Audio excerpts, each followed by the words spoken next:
Bienvenidos, estás escuchando Tardes de Café. Este es el sexto episodio y yo soy Oscar Ajuria y en este podcast hablaremos de un tema en particular y que se relaciona bastante con los episodios anteriores, específicamente de un artículo que salió este año llamado Rasgos de la Salud. Pero antes, hola Jair. Hola Oscar, pues muy bien, yo creo que este artículo realmente va a ser un parteaguas como han sido otros artículos asociados a este título que son los Hallmarks of Health. En este caso es rasgos asociados a la salud, pero es el preámbulo o tiene de preámbulo dos artículos muy importantes asociados con el envejecimiento de estos mismos autores, de Carlos López Otín y de Guido Kroemer. Guido Kroemer es uno de los científicos, o si no es que es el científico más citado en Europa, que trabaja tanto cáncer como envejecimiento, apoptosis, etcétera. Entonces, no quiero romper la sorpresa, pero la idea es hablar por qué la salud, qué es lo que realmente nos importa en este podcast, que hablamos del envejecimiento, sí, pero cómo mantenernos saludables, y siempre lo hemos repetido a lo largo de los diferentes episodios. Hoy por fin vamos a definir qué es la salud, porque históricamente se ha definido como la salud, como la ausencia de la enfermedad, y no es cierto. O sea, si no tenemos cáncer, y si no tenemos Alzheimer, y si no tenemos Parkinson, no tenemos diabetes,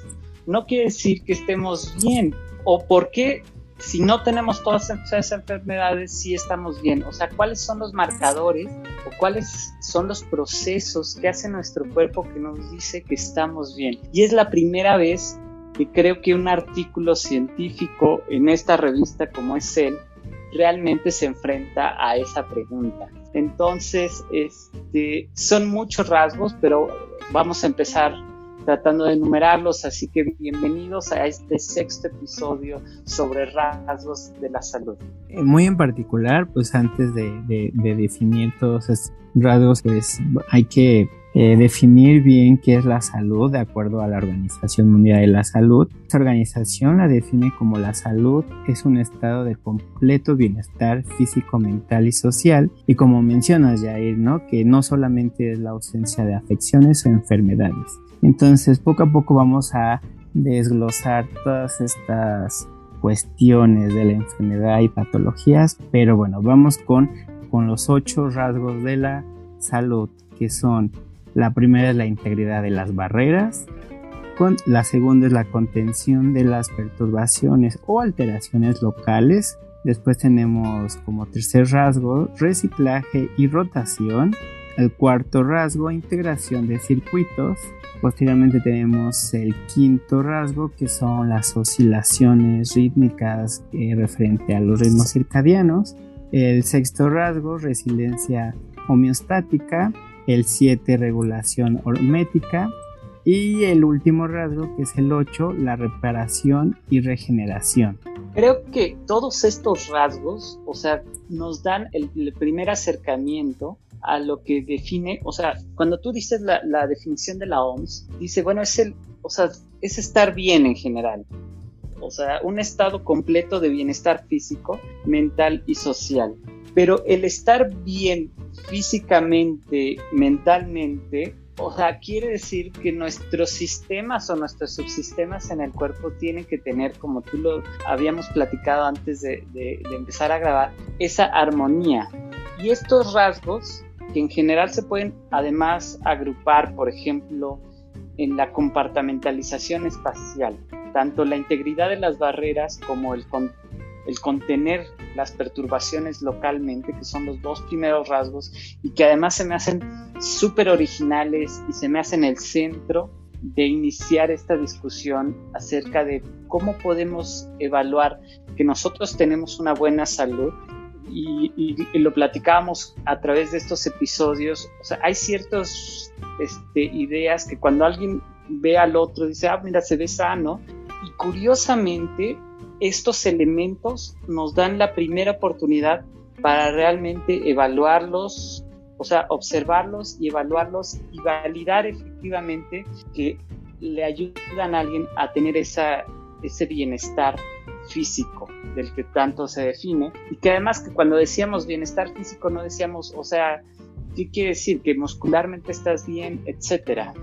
El primero, que es la integridad de las barreras, es fantástico, porque primero hay que pensar que estos sistemas en realidad tienen una organización, o estos rasgos están organizados y hay diferentes niveles, que es algo que ya también habíamos visto en otros podcasts, como el nivel molecular. El nivel molecular, donde está el DNA, el RNA, las proteínas, que yo siempre les digo cuando hablamos de biología, la biología es pura química y la verdad es que la química es pura física. Entonces, cuando nos vamos a eso de los enlaces o cómo los grupos químicos en el DNA interactúan, las proteínas, el RNA, etcétera, estamos a ese nivel molecular que es muy importante. Tan es así que el DNA es la molécula de la vida. Pero después saltamos a un nivel de complejidad mayor, que son los organelos. Y de hecho, la vida se circunscribe a la célula. O sea, mucho de este debate de que si los virus están vivos, porque tienen esas moléculas, como el virus COVID, que es una molécula de RNA, o etcétera, o sea, sí tienen características o estos elementos moleculares que tienen los elementos vivos, pero no necesariamente están vivos. ¿Por qué? Porque la vida tiene la organización en la célula, y la célula tiene organelos como son el núcleo, la mitocondria, la membrana, que esa sí la comparten con los virus. Por ejemplo, tienen retículo endoplásmico, Golgi, lisosomas, una serie de partes que tienen una función súper importante. Incluso se habla de esta historia de que en la mitocondria es la combinación simbiótica de dos bacterias, ¿no? Que alguna vez esta célula estaba indefensa y necesitaba energía, y entonces se fusionó con una mitocondria, y es gracias a eso que la mitocondria se le propuso que este papel de ser quien le diera la energía a la célula. Y hay una como relación especial entre dos sistemas, pero de la misma forma es el núcleo y son los lisosomas. Y después está otro nivel, que es cuando ya estamos en la unidad funcional de la vida, estructural y funcional, que es la célula, y cómo muchas células son capaces de formar estos tejidos, órganos, como es el pulmón, los intestinos, el hígado, y cómo también todos ellos forman parte de sistemas mucho más complejos, como son el sistema inmune, el sistema respiratorio, que juntos son circuitos muy, muy complejos que nos dan al final un organismo. Y algo que ya habíamos visto, que tocamos, como nuestro organismo en realidad depende también de otros organismos, como es en el intestino la microbiota, y esa interacción entre huésped y hospedero, lo que realmente facilita cómo nos alimentamos. O sea, todos estos niveles organizacionales son los que de cierta forma están englobados en este nuevo paper, y por eso en el primer rasgo, que es el rasgo de la integridad de las barreras, hay ejemplos como a nivel de los organelos. O sea, si tú pierdes la membrana de la mitocondria, la membrana de la célula o la membrana del núcleo, tú tienes consecuencias muy graves. O sea, la mitocondria, cuando pierde ese potencial y se abre un poro de transición, la célula se va a morir. Cuando tú pierdes de la misma forma la membrana del lisosoma, se liberan las enzimas lisosomales y el estrés celular provoca que la célula se vaya a muerte celular por este mecanismo. Si tú no tuvieras la membrana plasmática, ni siquiera tendrías células, porque todo estaría mezclado en unas sopas inerte, digamos. Y hay un ejemplo muy bueno, que es la membrana nuclear. O sea, la membrana del núcleo de las células tiene una función tan importante que si nosotros tenemos mutaciones en los genes que participan en esta membrana, que es el gen de la lámina, o en el mecanismo que hace que las proteínas se maduren, como existen muchos modelos, pero da un fenómeno de envejecimiento acelerado, que son las progerias. Y hay muchas. En este artículo hablan de dos muy importantes, que es la de Huntington-Gilford ¿no? Estos que en realidad se desarrolla el envejecimiento tan aceleradamente que a los 13 años estos niños tienen características de aterosclerosis, etcétera. Entonces es padrísimo cómo ellos empiezan a ver estas barreras que hacen que las funciones de las células se segreguen, o sea, en el núcleo tienes de guardar información, y estas membranas, si no las mantienes en un perfecto estado de salud, como se puede decir, entonces tienes estos fenómenos de envejecimiento acelerado. Y nosotros lo podemos ver a nivel de organismo, y yo creo que de esto nos vas a hablar más tú, como la piel es una barrera, o sea, realmente quien nos defiende de estímulos externos son las barreras del organismo, ya no a nivel de organelos, sino a nivel de organismos completos como son la piel, la barrera cerebrovascular, el intestino, porque al final lo que comemos o lo que metemos a nuestra boca, quien va a permitir seleccionar los alimentos que son buenos o que son malos o que son innecesarios, son principalmente los intestinos. Y de hecho se habla de que, ya sabes, o sea, la piel es una barrera enorme, o sea, tú tienes un sistema de protección, la piel, hablamos siempre del largo del intestino o, por ejemplo, en el pulmón.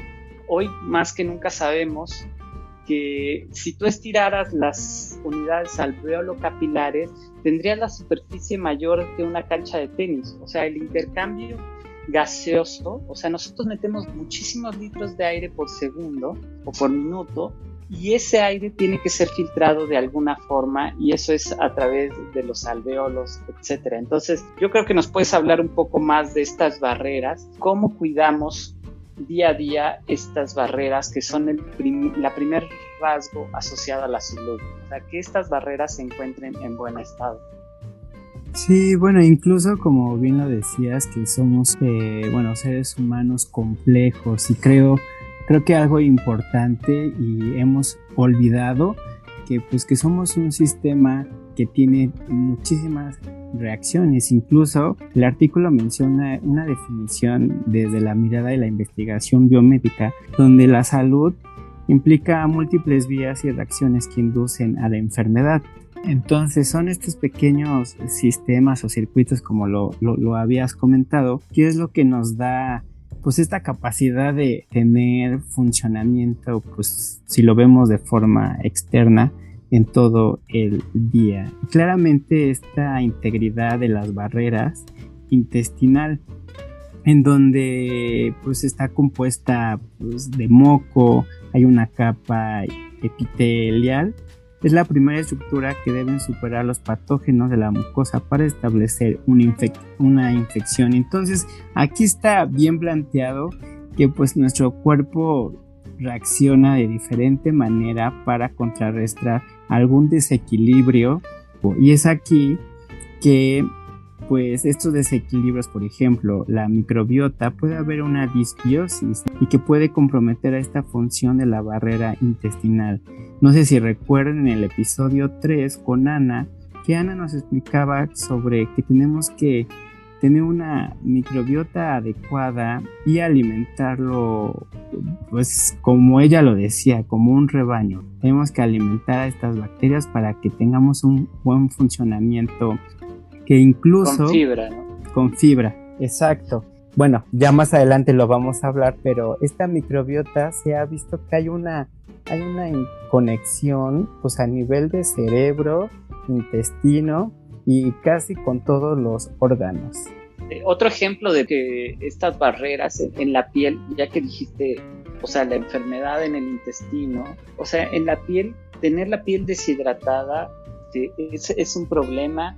Tener infecciones, o sea, cuando nosotros realmente cortamos la piel, rompemos esa integridad, es muy fácil que tengan, o sea, cuando hay una quemadura, el gran problema es eso, porque nos está protegiendo de muchísimas cosas. Entonces, yo nunca me hubiera imaginado decir que un rasgo de la salud es qué tan bien tienes la piel, ¿no? O sea, y estoy hablando de hidratado, de que no tenga cortes, porque entonces tiene problemas con la infección. Y la otra parte, que es el segundo rasgo, que es cómo contener las perturbaciones. O sea, uno empieza en el estado normal, en el que yo hablé de los mitocondrias, de los lisosomas, de cómo la membrana nuclear, si falla, se acelera el envejecimiento, y cómo en las membranas del lisosoma y de la mitocondria, si tú las rompes, te mueres. Pero también, y hablamos a nivel de organismos, por ejemplo, de la barrera intestinal, de la piel, que se entiende fácilmente, pero también hay cambios que son, digamos, o sea, puede haber agresiones. Al final, nuestro estado de salud depende de que realmente podamos contener esas agresiones o esos accidentes, digamos, o perturbaciones de la forma, digamos, más adecuada. O sea, que tengamos los elementos para responder de una forma adecuada. Y las agresiones o los accidentes pueden ser intrínsecos por mutaciones, etcétera, como también pueden ser extrínsecos como patógenos mecánicos, químicos, físicos. O sea, si nosotros tenemos una perturbación como una cortada en la piel, nosotros tenemos los mecanismos para regenerarlo, ¿no? Regenerar luego ese pedacito de piel. Si nosotros entra un virus, que es parte del sistema de respuesta, el sistema inmune es capaz de contener, y si no lo contiene bien, deja que entre de la nariz a los pulmones, y ya sabemos lo desastroso que es tener una enfermedad dentro de los pulmones, porque las primeras barreras, que eran los cilios, justo estabas hablando del moco en el intestino, yo hablo de, por ejemplo, el moco de la nariz, que también es una barrera para evitar que los patógenos entren a las vías inferiores en el pulmón y provoquen, o sea, todavía enfermedades muchísimo más graves, ¿no? Hay un fenómeno que es muy nuevo y que lo describen aquí muy bien, que son las trampas de los neutrófilos, lo que le llaman las NETs, trampas extracelulares. Lo que hace un neutrófilo es como tipo Spider-Man, o sea, ve a un patógeno y le escupe el DNA. Entonces, el DNA se sabe que es una cadena, que cada célula de nuestro cuerpo, el DNA, si lo estiramos, mide casi 2 metros. Entonces, que el neutrófilo sea como atrapar con esa cadena de DNA, que además es pegajosa, al patógeno, y de esa forma lo atrape, es algo que se describió hace muy poco tiempo y que realmente nos habla de este mecanismo de contención que han tenido las células. También cuando hablamos de cáncer, de un mecanismo súper importante, que era el de la inmunovigilancia. O sea, cuando las células que parecen ser oncogénicas, porque ahí el estímulo es interno, o sea, una mutación intrínseca que se llama oncogenes, que empieza a hacer que la célula, hablamos de los exosomas y cómo estos exosomas podían mantener vigilado el fenómeno del crecimiento de las células, y por lo tanto identificar un proceso tumoral cuando está iniciando. La otra que es padrísima es cuando las células están dañadas, hay mecanismos como el de la senescencia, en donde una célula que parece que ya tiene un daño en el DNA, etcétera, hay mecanismos celulares que responden a ese daño. Y entonces entramos a lo que es el mantenimiento de la homeostasis. Ya hablamos de la compartimentalización y de los dos rasgos que se me hacen muy originales en este artículo, que son la integridad de las barreras y la contención de las perturbaciones. Pero ahora vamos a ver cómo hay ciertos mecanismos súper importantes que mantienen la homeostasis. La homeostasis es como el ejemplo de que tenemos un vaso de agua y está cayendo constantemente una gota. Entonces, o sea, hay un recambio en la cantidad de agua. Entonces, si nosotros dejamos, por ejemplo, que el vaso de agua, o sea, no se puede llenar más, sino que se sigue desbordando. Entonces, cada gota de agua que entra es una gota de agua que sale. Ese es el equilibrio dinámico. Es como muchos lo asocian con no sé, como con una balanza, ¿no? Donde está lo bueno. O sea, eso nos referimos con homeostasis en el cuerpo. No es que esté quieta, sino que realmente mantiene un equilibrio entre lo que se hace de síntesis y lo que se degrada. En tenemos dos mecanismos muy importantes, que son la autofagia y la degradación, o sea que en general es el degradoma o todas las enzimas que se encargan de hacer el recambio a nivel molecular. Y nosotros nos hemos enfocado mucho porque es muy parecido a lo que hacemos a la hora de comer. O sea, nosotros necesitamos alimentarnos, pero también pensar en el recambio que hay a la hora de la alimentación. Y es muchos de los podcasts, o quizá los 3 primeros, en ver las vías que regulan estos mecanismos, ¿no es cierto? Y pues esta parte de la autofagia de hecho se relaciona mucho con este ayuno intermitente y con esta cuestión que hemos hablado incluso en el episodio 2 de envejecimiento a través de la dieta, donde pues en la mayoría de los modelos animales experimento ha aumentado el envejecimiento a un cierto porcentaje, pero aquí específicamente la autofagia con ayuno con la restricción calórica, los ciclos de ayuno, probablemente la dieta cetogénica, pues va a haber esta cuestión de autofagia. Sí, o sea, este recambio del cuerpo es muy importante y casi nunca lo medimos. O sea, yo siempre les digo que el promedio de las proteínas, hablándolo a nivel molecular, o sea, la vida media es de 5 minutos a días. Entonces, casi en una semana tú ya cambiaste las proteínas de todo tu cuerpo. O sea, hubo un recambio casi de todo. Ahora, eso es a nivel de molecular, pero también a nivel de organelos. O sea, hay recambio de mitocondrias por autofagia, que es el principal mecanismo.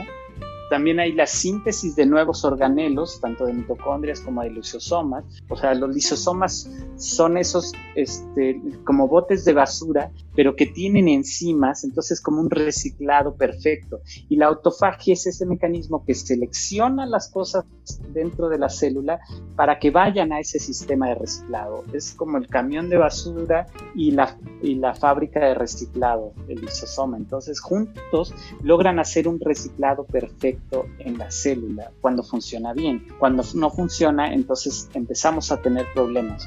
Ahora, en este mecanismo de recambio surge como una función emergente lo que se llama el concepto de hormesis, o de cómo las respuestas de estrés nos ayudan. Uno siempre usa el término de hormesis, era casi asociado a lo de lo que no te mata te hace más fuerte. Porque si nosotros un ayuno, como tú lo habías dicho, una dieta intermitente, una dieta baja en calorías, lo que nos permite es ver en la célula qué elementos no necesitamos. Es como al final de año, antes de que, ¿no? O de los propósitos de año nuevo, revisar qué vamos a cambiar. Ahora sí, vamos a tomar 5 minutos porque primero necesitamos eliminar algunas cosas para crear energía, pero hay que determinar qué es lo que no necesitamos en este momento o qué nos está dañando. Incluso hay como ciertos mecanismos o ciertos venenos o ciertas dosis que le llaman dosis no letales, pero que son cosas que dañan, pero que al activar estos mecanismos no solo no provocó un daño, sino que prendió estos mecanismos, y nosotros cuando vuelva a existir esta amenaza vamos a estar más preparados de lo que estábamos inicialmente. Y el otro mecanismo es a nivel de las células, porque este es muy importante. O sea, cuando las células se dañan, tenemos el mecanismo de que se va a muerte celular, pero también gracias a lo que se entiende como la terapia de células madre, ¿no? De células troncales, somos capaces de recuperar casi un organismo, un órgano. Se habla del hígado hasta en la mitología griega, de cómo perdemos una parte de nuestro cuerpo y podemos regenerarlo. Y hay en la biología ejemplos maravillosos, cómo se pierden, hasta algunas especies pierden toda la cola o el brazo y pueden regenerarla, ¿no? Es padrísimo. O en el ajolote se ha visto mucho ese fenómeno y que actualmente sigue estudiado porque es la posibilidad de recuperar eso. Y es otro de los rasgos asociados a la salud, y quizá es el más obvio, pero es el último dentro de este artículo. Ahorita vamos a entrar. Entonces, después del recambio y el reciclado está la integración de circuitos. Platícanos a qué nos estamos refiriendo. Pues este es un poco más en donde pues todos los organismos van poco a poco facilitando la integración de todo esto, de esta organización entre pues moléculas, células, sistemas, órganos, niveles celulares, para que funcione adecuadamente. Entonces tenemos varios, ¿no? Que son a nivel intracelulares, cuando, por ejemplo, los metabolitos transmiten la información más allá de su implicación en las acciones anabólicas o catabólicas, que es un poco lo que ya hemos estado revisando últimamente. Y tenemos también esta comunicación entre la parte del interior con el exterior, donde va manteniendo al organismo saludable, que implica un gran trabajo para que todo esto se lleve adecuadamente desde las células hasta los tejidos, órganos y sistemas de órganos. Debe haber una sincronización y aquí se relaciona también con los ritmos circadianos que más adelante los vamos a platicar, ya que son importantes estos relojes centrales y periféricos que hacen que tanto el día y la noche, por así decirlo, tienen otras funciones importantes en nuestro cuerpo. Un ejemplo de eso es que del ciclo circadiano y de cómo las células se comunican en estos circuitos, digo, a nivel celular y a nivel molecular, pero es, por ejemplo, que siempre hemos asociado que la noche es para descansar, ¿no? Y esto también tiene que ver mucho con la parte mental, porque en general, cuando uno se duerme, que dice, bueno, es que ya está descansando, pero no sé a qué se refieren cuando descansa, porque los pulmones no descansan, el corazón no descansa, el cerebro no descansa.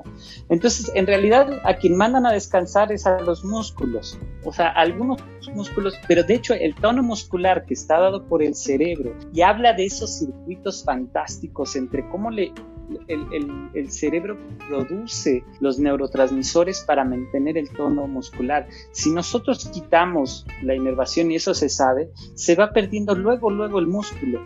Y de la misma forma o viceversa, si nosotros no hacemos ejercicio, no vamos a darle al cerebro ese sistema como de recompensa, porque también al hacer ejercicio liberamos mucho estrés, muchas toxinas que entran, que salen del torrente sanguíneo, que salen por el sudor y entonces nos dan esa sensación.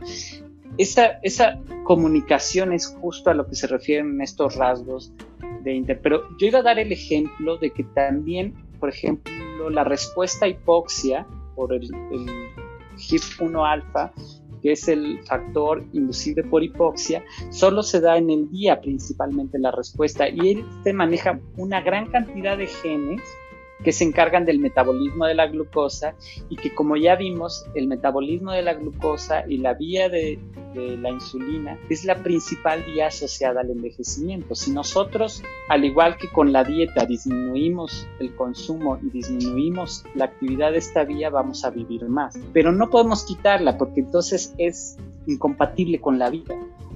Si nosotros perdemos esta vía de señalización, simplemente no nacemos, pero el usarla demasiado nos hace envejecer más, como lo vemos con la obesidad, etcétera, que justo aquí está definido en muchos de esos elementos, como a nivel de molecular, a nivel de células y a nivel de organismos. El otro elemento que hablábamos es dentro de esta homeostasis, que ya vimos como la hormesis es extremo, de llevar el sistema al extremo pero sin causar un daño, pero eso nos da un porcentaje mayor de resistencia al estrés.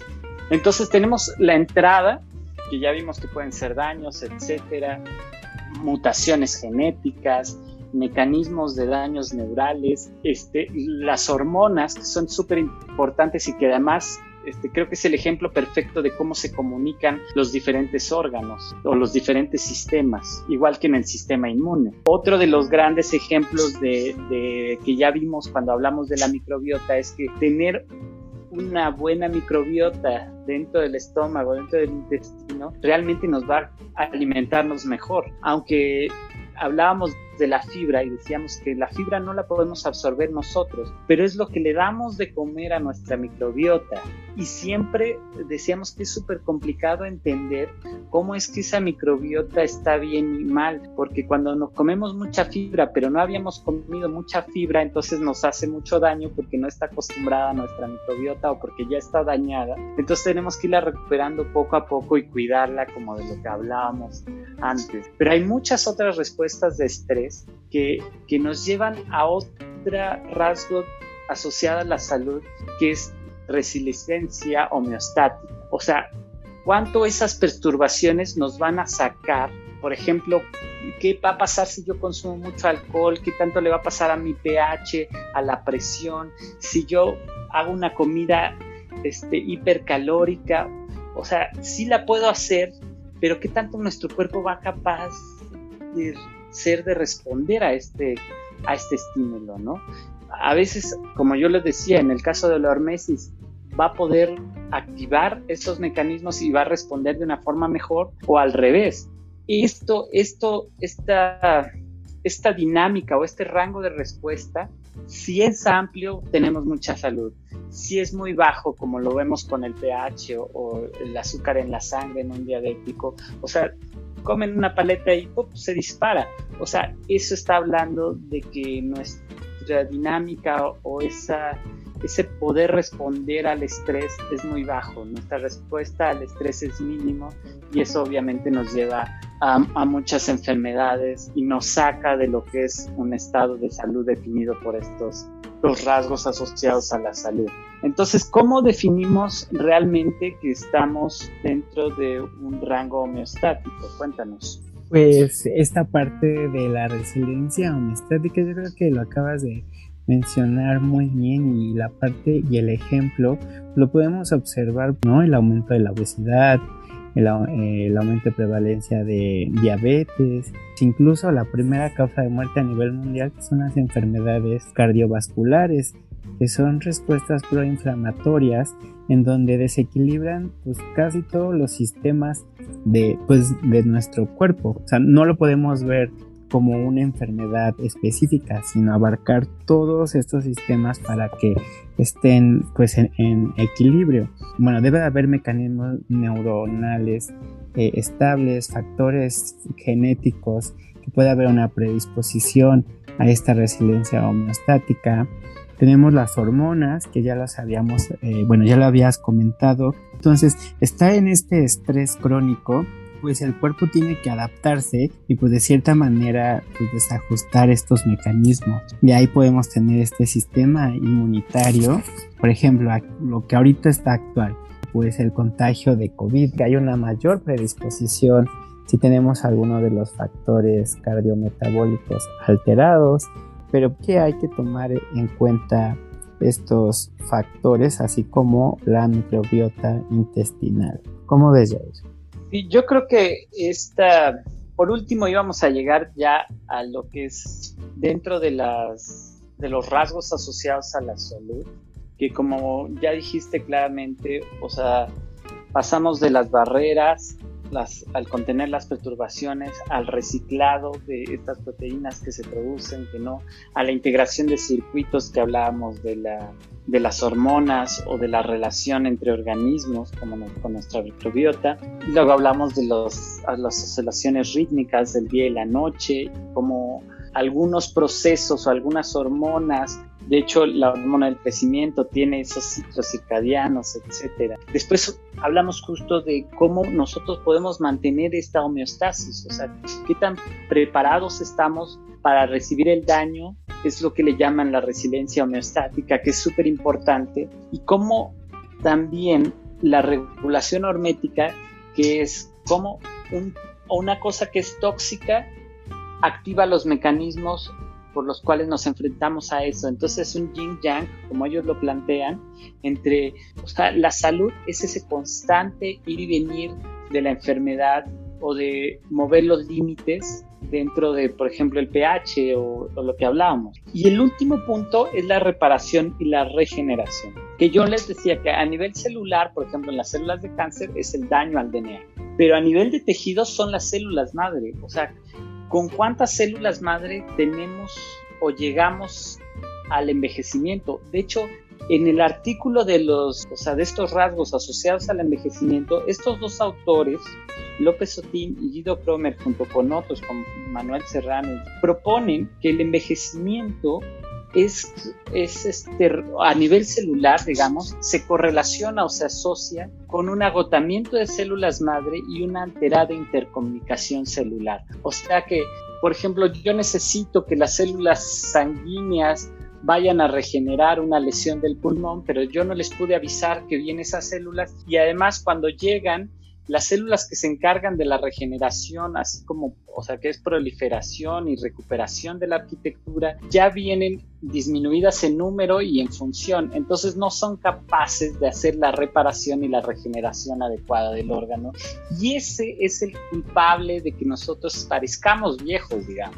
Esta relación, entonces todos estos elementos de respuesta de estrés, de compartimentalización y del mantenimiento de la homeostasis son los elementos que hoy definimos como la salud, y por eso decía que esta es la primera vez que tenemos un panorama en el cual podemos evaluar la salud sin necesidad de ver a la enfermedad nada más, sino ver al cuerpo y ver cómo funciona el cuerpo, y como ya vimos no es nada fácil, sino que está estratificado en moléculas, organelas, células, unidades supracelulares, órganos, sistemas de órganos, circuitos de sistemas, etcétera, y metaorganismos, que es lo que realmente cada uno de estos estratos puede tener fallas, pero cada uno de estos estratos también tienen sus barreras que justo los dividen, mecanismos que pueden contener el daño, y todos esos procesos que están en cada uno de estos niveles juntos forman la homeostasis y participan en las respuestas de estrés para finalmente dar la regeneración del tejido, del órgano, del organismo, hasta de la sociedad. Porque hoy que hablabas del COVID, creo que es súper importante pensar que no estábamos quizá tan mal preparados, pero nunca fue suficiente para todos. O sea, no hemos podido ni siquiera contener lo que hablamos de las barreras de una forma plausible.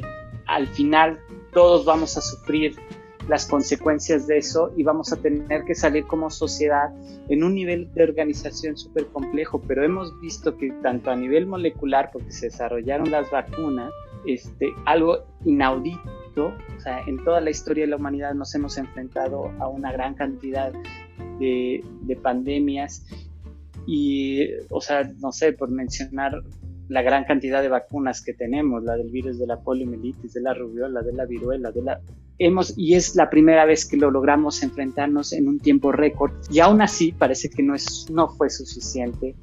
Seguimos pasando a través de esta pandemia y vamos a salir, pues no sé si saludables o no, pero justo definiendo lo que es la salud. Podemos también hablar de la salud de nuestra población actualmente y de la salud en general. Creo que es un artículo que va a cambiar, o sea, de esas piedras angulares, para hablar de cómo el cuerpo está trabajando, cómo nuestra sociedad está trabajando y cuáles van a ser los alcances, o sea, cuáles van a ser las perspectivas. ¿Qué vamos ahora a dedicarnos a estudiar? Porque creo que esto es muy importante. Yo te hablaba del sueño y casi muchos asocian al dormir con el sueño y no es necesariamente cierto. O sea, cuando uno se duerme, a veces sueña y a veces no. Pero hablamos de que cuando uno duerme durante la noche, descansa, y te digo que en realidad no descansa el cerebro. Pero parece ser que ese periodo es muy importante para la memoria. De la misma manera que no descansa el corazón ni los pulmones, pero respiran de otra forma distinta. Entonces, hoy vamos a entender la investigación de una forma muy distinta, porque es la primera vez que no vamos a empezar a investigar a partir de un problema, a partir de una enfermedad, sino vamos a intentar entender las cosas a partir de un estado de salud ideal. ¿Te imaginas? Está fantástico, pues, todo este artículo que involucra, pues sí, son todos los sistemas y que va a marcar un parteaguas, pues ya y en un futuro y después de la pandemia, cómo el cuerpo va a estar modificado con todo esto que estuvimos hablando. Refiriéndome más, no sé si te acuerdas, pero hemos platicado sobre estas cuestiones de hambruna, en donde hay una programación fetal, pues ya se ha visto la epigenética, pero ahora, ¿qué pasará? Como el primer capítulo, está interrogante, este cuestionamiento de cómo vamos a envejecer actualmente y en un futuro. Y por primera vez podríamos establecer cuál es ese, cuando decimos saludable, estamos hablando de que las barreras en los diferentes niveles tienen que estar íntegras, en que nosotros cuidemos si realmente podemos contener los daños. Al final, en el envejecimiento, yo siempre digo que de Japón, que son las sociedades más longevas, lo que ellos hacen es cuidar a sus individuos para que puedan llegar a los 100 años, cuidarlos alimentándolos bien, dándoles un buen sistema de salud, etcétera, pero también evitando los accidentes. Tan simple es que, o sea, una persona que tenga un accidente de niño ya no va a contar en las estadísticas de las personas que viven a los 100 años. Contener los daños no solo se refiere a lo que estamos aprendiendo en este artículo, tener barreras y contener los daños va mucho más allá de los organismos, sino como ahorita lo estamos planteando, como de las sociedades. Creo que es un muy buen artículo. Vamos a hablar de las hambrunas. Yo creo que los cambios epigenéticos, que es la forma en cómo el medio ambiente impacta en el cuerpo, que por muchos años creíamos que sí, pero que nosotros ya veníamos genéticamente con una marca, ¿no?, genética, y que difícilmente le íbamos a poder cambiar. Actualmente sabemos, gracias a esos estudios de las hambrunas, especialmente la hambruna en Holanda durante la Segunda Guerra Mundial, como dices, que incluso hay una actriz una actriz que ya murió, pero fue muy famosa, Audrey Hepburn, que era de talla muy chica justo porque esa hambruna fue muy difícil para todos. Entonces, hay historias tremendas de cómo tuvieron que comerse las flores y los tallos para poder sobrevivir, porque era un invierno, no había casi nada sino lo que sobraba de los alimentos que normalmente consumían, y eso tuvieron que comer para subsistir, pero aún así murieron mucha gente, y los que sobrevivieron tuvieron muchos problemas y que no podíamos entender cómo, porque ellos eran caucásicos, altos, fuertes, etcétera, que sin embargo hubo un cambio epigenético que dejó esa hambruna. Sí, ya para cerrar este episodio, el 6º episodio, pues es importante, como lo menciona este artículo, en donde la salud puede verse como una propiedad holística de un marco multidimensional de distintos estratos verticales, jerárquicos, que se organizan en distintivos horizontales. O sea, es como lo que explicaba de ahí, que pues como lo vea, derecha, izquierda, arriba, abajo, noroeste y todo esto, pero por todos lados tenemos funciones que tienen que estar en equilibrio. Creo que ha sido muy buen artículo. Además, está dedicado a la memoria de Beth Levine, que fue una gran investigadora sobre la autofagia y el cáncer, que desgraciadamente falleció recientemente, muy joven, porque le tocó un cáncer muy agresivo. Y bueno, creo que este artículo es justo para entender qué es la salud y, como decíamos, de forma holística, cómo se integran estos elementos. No dejen de escuchar el podcast, vamos a seguir hablando de esto, así que muchas gracias y nos vemos en el próximo podcast. Muchas gracias por acompañarnos, y no cabe duda que somos un organismo complejo que interactúa en múltiples sistemas y que debemos de mantenerlo en equilibrio. Nos vemos en el siguiente episodio del podcast Tardes de Café. Recuerda seguirnos en nuestras redes sociales y si te gustó, comparte.